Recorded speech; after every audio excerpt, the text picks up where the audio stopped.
My name is Eric Vetter, and a couple things I am pretty passionate about. One is volunteering. I love to be out in our community and see different faces and meet different people. And it also shows people that people with disabilities can be out in the community, they can do things. And another thing I love to do is hunt and fish. I'm very passionate about deer hunting. I shoot bow and arrow. I've been doing that for about 5 years, and I just love being out in nature. Life before my injury, I was actually quite young when I got injured. I was only 16 years old. So I lived with my parents. I was going to junior high and just getting into high school. And I was really active, mowed yards for people. I had a garbage route. I lived in a really small community of only a couple hundred people. I played basketball, played football. My accident occurred August 2nd, 1993. I was out riding a motorcycle with my brother. We came around a corner, and that corner had some loose gravel on it. And I felt the rear end of my motorcycle kind of slide out from under me. And I pulled it back up, but I was headed right towards the ditch. And I figured I would just ride through the ditch and out the other end. Well, little did I know there was a big chunk of sod that was gone in the area where I was going to go over, and my bike basically nosedived into that chunk of sod, and I went over the handlebars, and then the bike flipped over on top of me, and I ended up breaking my back at the T4-5 level. With a T4-5 level injury, I still have full use of my hands and arms. So just a little bit below my nipple line is about the area I can feel. My first thoughts were this isn't going to be that big a deal. I was a pretty much go get it kind of type of attitude. I could do anything I wanted to if I put my mind to it. And once I got to the rehab part of it, I realized that life was going to be a little bit harder than what I had originally thought it was going to be. I would say the biggest barriers I faced was I was in a smaller community. We got dirt and gravel roads and buildings that were built in the early 1900s that had lips going into them and everything else. So my community really wasn't that accessible. So I had to quickly learn how to figure out a way either to help them make it accessible for me, or different ways to do things like call ahead, have them deliver things out to me. Something that really helped me get back to life was probably my family. They always knew that even though I had a disability, that it really wasn't going to slow me down that much. They knew I needed help, but they also knew that I needed to figure some things out on my own. So I was very grateful that I was able to get their help, but then also learn what I needed to do on my own to make my life easier and better. Since I had a passion for the outdoors, I wanted to continue to be able to be in the outdoors. So whether or not I had to ask somebody to go with me to help me get through certain obstacles, or if I was out hunting and I couldn't retrieve a pheasant or a deer, I would make sure I had somebody available that could help me out. My relationship with my family has always been tight.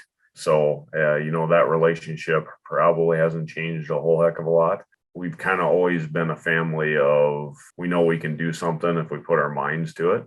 My dad had always said, that, and this is something that's stuck with me my whole life, is that, it used to take him 3 seconds to get over a 6-foot fence, and now it's just going to take him 5 seconds to get over that 6-foot fence. My parents and even my brothers knew that I could do whatever I wanted to. It might now just take me a little bit longer to get that accomplished. I had a girlfriend when I was injured in the first place, and we stayed together for a little while, but then we ended up going our separate ways, but remaining friends. She said she didn't leave because of the injury, but ultimately I think there's a possibility that it had something to do with it. Relationships with females has always been a little complicated.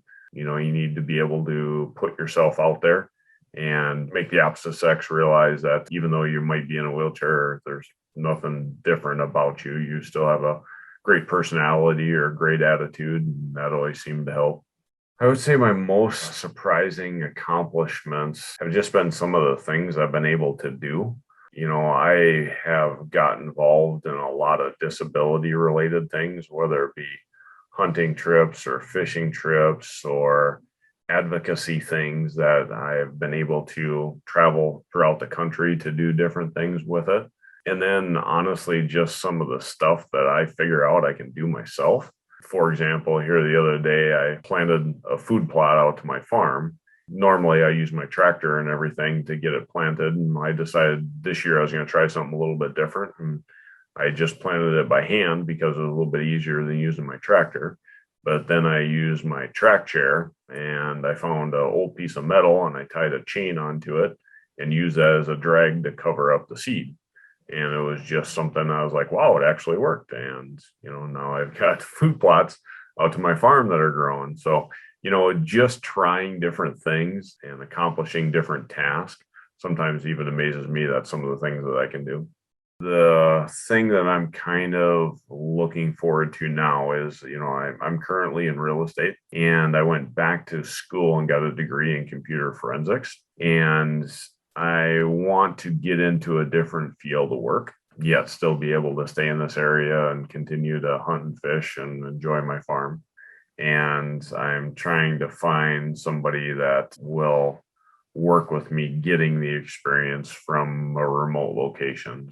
Computer forensics is basically kind of like law enforcement aspect of computers.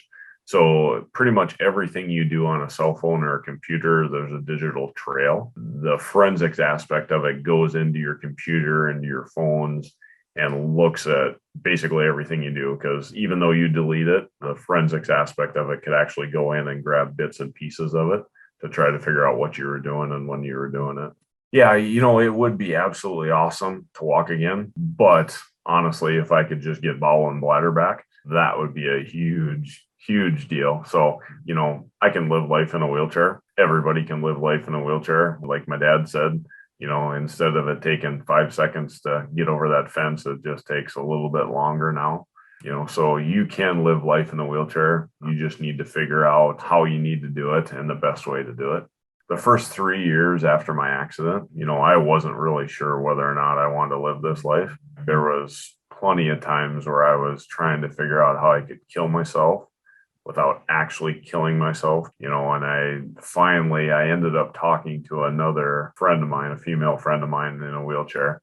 I still to this day have no idea exactly what she told me, but after our couple hour long conversation, I realized that it was time to buck up. This was life. It was time to figure it out, and there's no reason why I can't live life to the fullest, even though I am in a wheelchair. So anybody that's brand new, few things I would tell them is, first of all, make sure that you don't gain a bunch of weight, because the more weight you're going to gain, the harder it is going to be to move around. Next thing I would say is make sure to keep your body strong. Get into the gym, work out, make sure you keep your shoulders, wrists, elbows, everything in decent shape. So when you're moving around, it's easier to move around. And then the other thing I would say is actually just to get out, and live life. There is absolutely no reason you should be sitting inside a house doing absolutely nothing. There's volunteering opportunities out there all over the place. So make sure you get out, see people, stay happy, keep your body in shape.